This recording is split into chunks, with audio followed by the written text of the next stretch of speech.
first issue for the new Ultimate Spider-Man run came out today, and it is amazing. Before diving deeper into the comic and explaining why it's amazing, what it does well, let's go over some context. This run is not connected to the previous Ultimate Spider-Man run. These are two completely separate runs that only share the same name. The previous Ultimate Spider-Man run involved a Peter Parker who was younger in his high school years, and that Peter Parker died during those years. It was a phenomenal conclusion to the run, and it serves well for his character. Being sacrificed for his family and being... Alright, take two. That was a blooper for you guys. Enjoy it. It's the only one you're ever getting of me messing up, okay?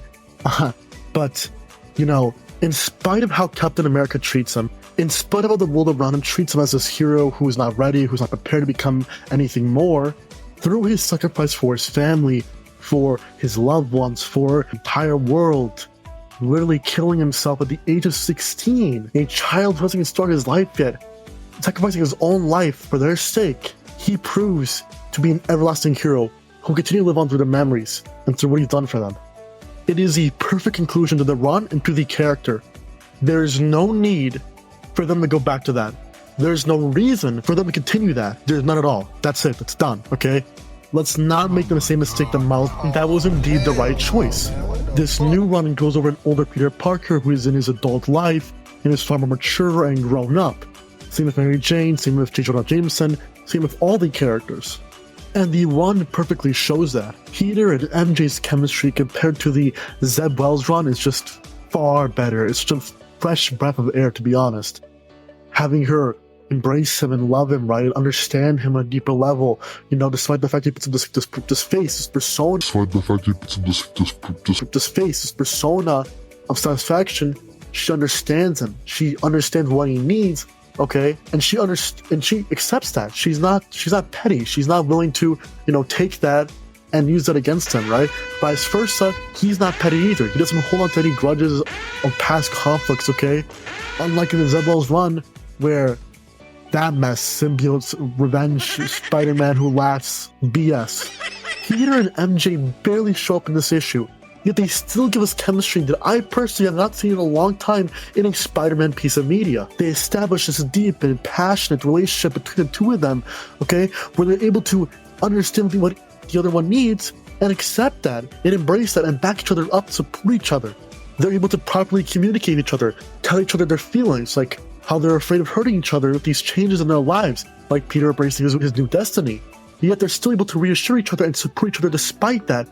It's just fantastic. It's such a fresh breath of air after the Zeb Wells run. Such a fresh breath of air. So nice to see an actual, passionate, mature relationship between these two individuals that has not been done in such a long time because of stuff like Peter going on the symbiote arc that he's repeated a million times by now, by the way, okay? And deciding to give it to revenge and anger and hatred one more time over the pettiest of reasons.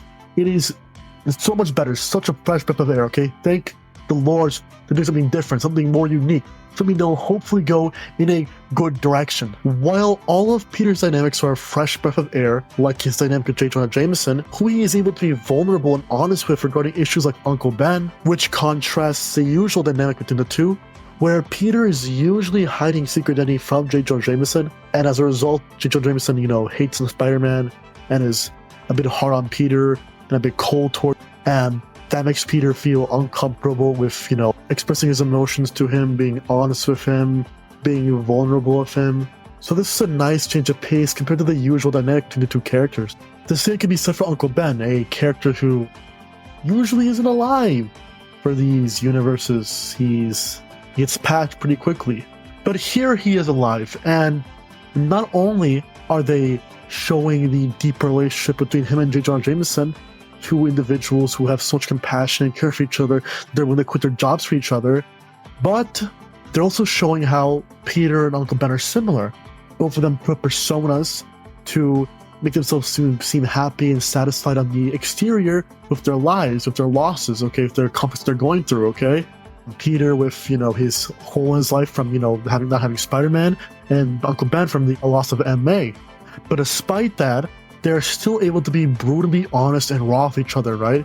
And Uncle Ben is still able to guide Peter in a way that you wouldn't expect for someone who is so old, so mature, who's so He's already had so many years to grow up.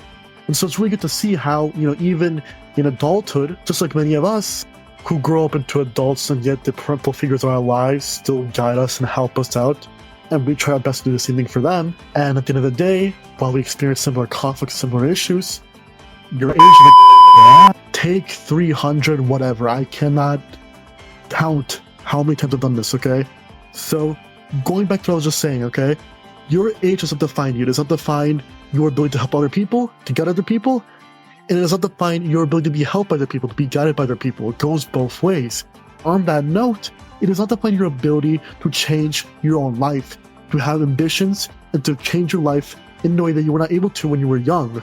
Uncle Ben, his younger days are behind him, but he still has a desire to do more, to make his life satisfying, to make it fulfilling. So is Peter, who was actually in his younger days. And so Uncle Ben guides Peter. He guides him into a better life, into a life that will fulfill him. And it goes to show to all of us who are reading this comic that, old or young, we have the ability to change our lives, to live fulfilling lives, okay? It may take some work, but all of us have that ability. You also have the ability to live satisfying lives, okay? It's not worth just sticking around living a repetitive cycle every single day if that life is not fulfilling for us, it's not satisfying for us. We shouldn't, deceive others, deceive ourselves into believing that it is satisfying and fulfilling for us. But while all of this is amazing, these are not the main reasons why the video is being made, and these are not the main reasons why the comic is so good. This is just the introduction. Let's dive into the analytical aspects of this first issue, the themes, ideas that are already being.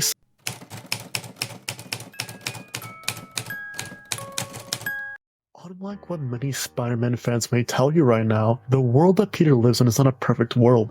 It's not a perfect life. It's not some fantasy land where everything goes perfect and everything's great and there's nothing wrong and he has everything he ever wants.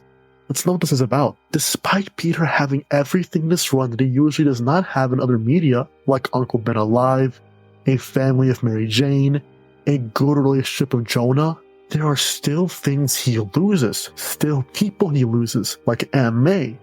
And bad things still happen to his family, like Uncle Ben losing his job, or if you count J. Jonah as a part of his family, him losing his job. It shows that even in the most ideal world where everything seemingly goes right, the reality is that no one can have everything. People still die. Bad things still happen. There is no world that acts like a fantasy. There is no world, no future that is perfect. It's flawed. That's just how the world works. It's not a fantasy, it's reality. The point of this comic is not to show that Peter lives in this ideal fantasy world where everything's going right for him and he has everything he ever wants, because the reality is that he does not have everything he ever wants. Aunt May is gone. Bad things are still happening to his family. He's still losing people, and he will continue to lose people regardless if he becomes Spider-Man or not. He will continue to lose people around him, because that's how the world works. That's what all of us experience, including Spider-Man, whether he's Peter Parker or not. That is not to say that Peter's life here isn't more ideal compared to the other universes he lives in, that it's not better than those other worlds where he loses everything. But rather to say that even in this comic, there is no misconception being portrayed that the world is perfect, that life is perfect, that there's nothing wrong going on in Peter's life. These are just misconceptions that misconstrue the actual theme behind, or the actual idea behind this issue, which is that even in a more ideal and better world, that world and your life in it is still flawed. It's still imperfect. But what's important is finding a way to live with that reality, that life. And for Peter, the only way it's going to happen is if he finds the exhilarating blood rush that comes with the adventure of Spider-Man, which, as stated, is one of the things missing from his life. And this void in his life that used to be his destiny, his real destiny, makes his life more imperfect, more flawed.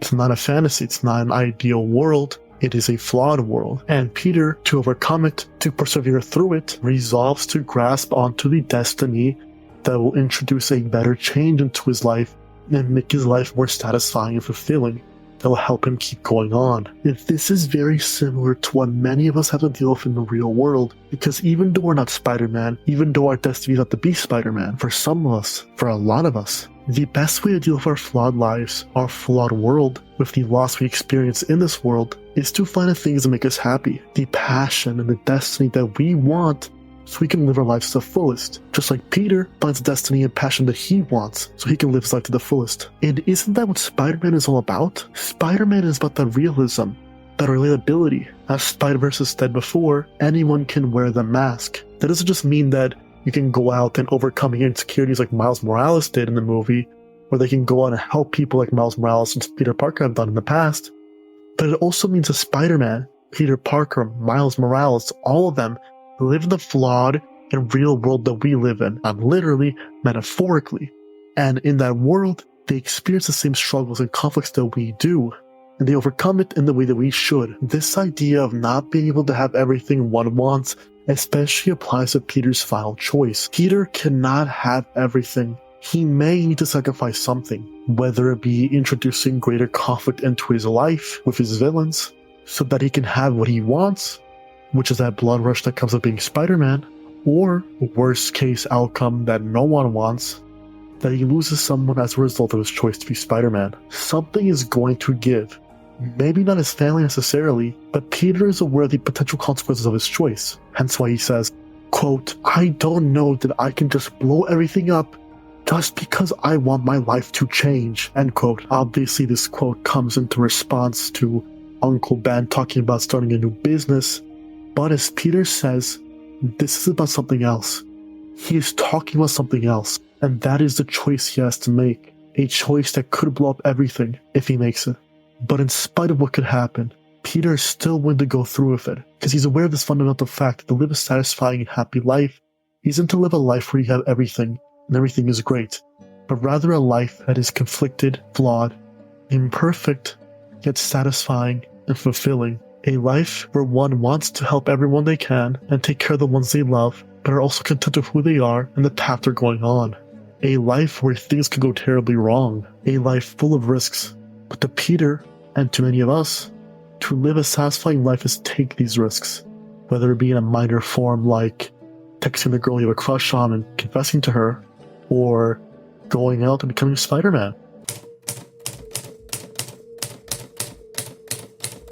Moving on from Peter and going to Harry, Harry's monologue in the comic is amazing.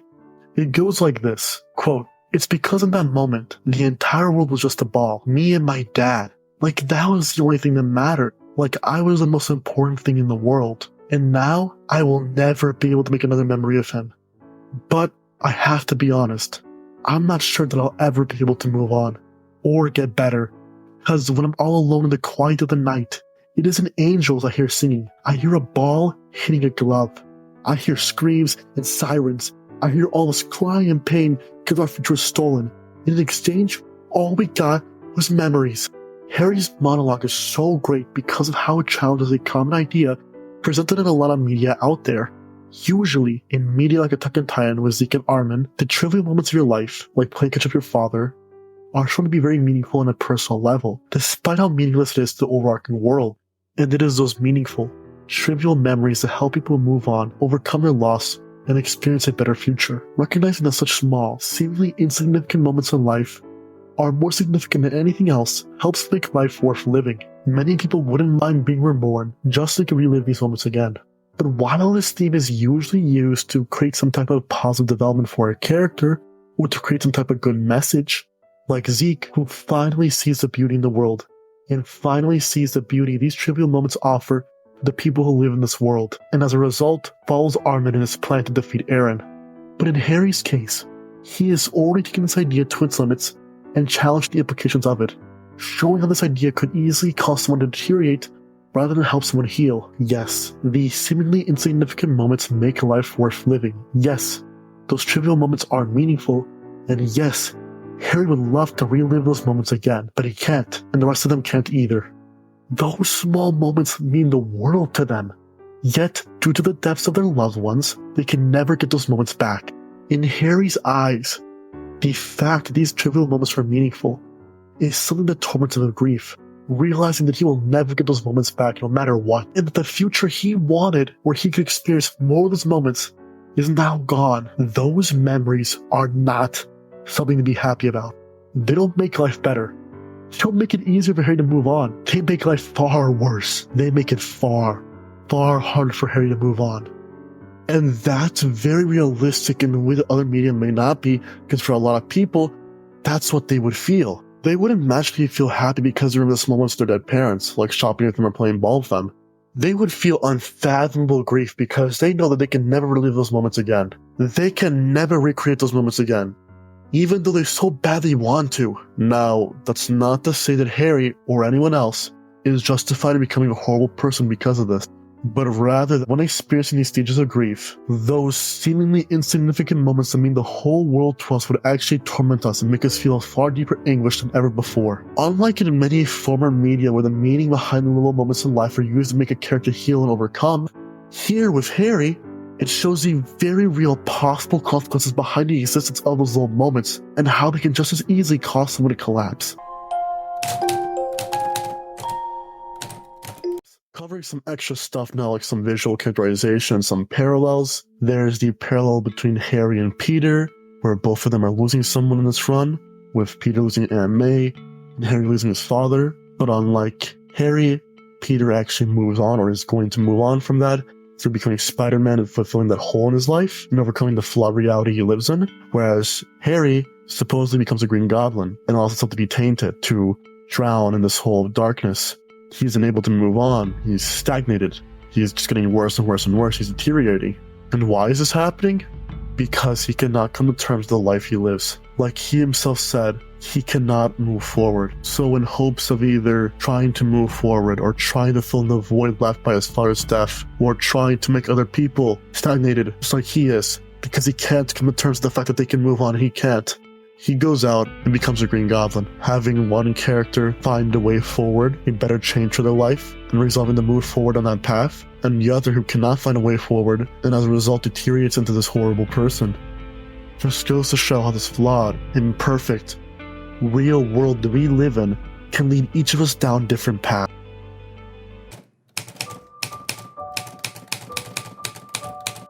Before I end this video, I just want to say one thing. Thank you to everyone who supported my last video. All of you who viewed it, all of you who liked it, all of you who subscribed to the channel. Thank you so much, guys. I really appreciate it. That was my first video, and just from that, I got 1.3k views, 84 likes, and 40 plus subscribers. That's really good for a first video, and I appreciate it, guys. I'm going to continue uploading as much as I can, which is like, get myself to do it.